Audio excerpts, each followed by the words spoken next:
It used to be enjoying a good drink was a crime. That was the 1920s, the decade that roared. Prohibition made the common drinker a criminal, and the men who made the hooch, felons.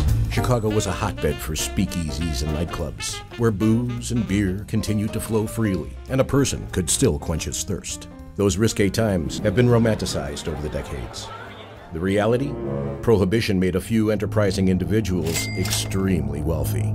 They became known as public enemies.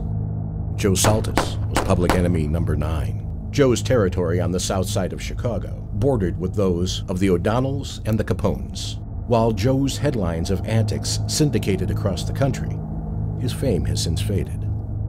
However, this scarcely remembered gangster has left behind one of the richest caches of gangland history, most notably one of his breweries.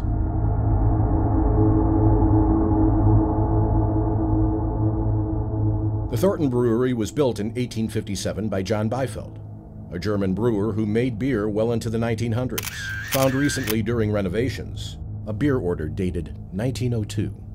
When Saltus took over the operations in the 20s, the brewery underwent a major expansion. To hide the internal workings, Joe built warehouses to front other businesses. They sold bottled water and soda pop, but the real money was always in alcohol.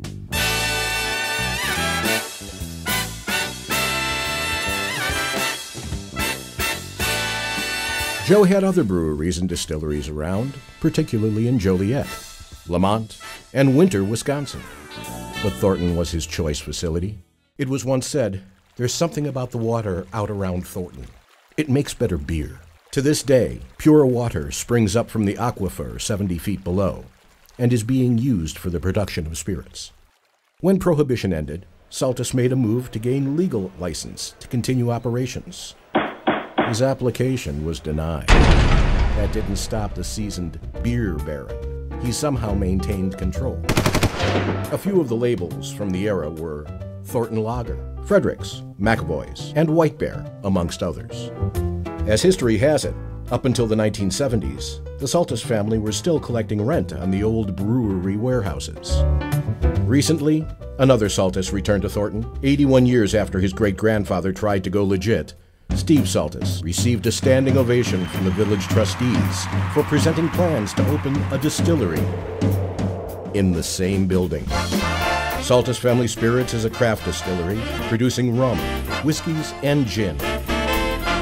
As production continues in Joe's Prohibition warehouses, customers can enjoy a bar situated in Beifeld's old malting tower.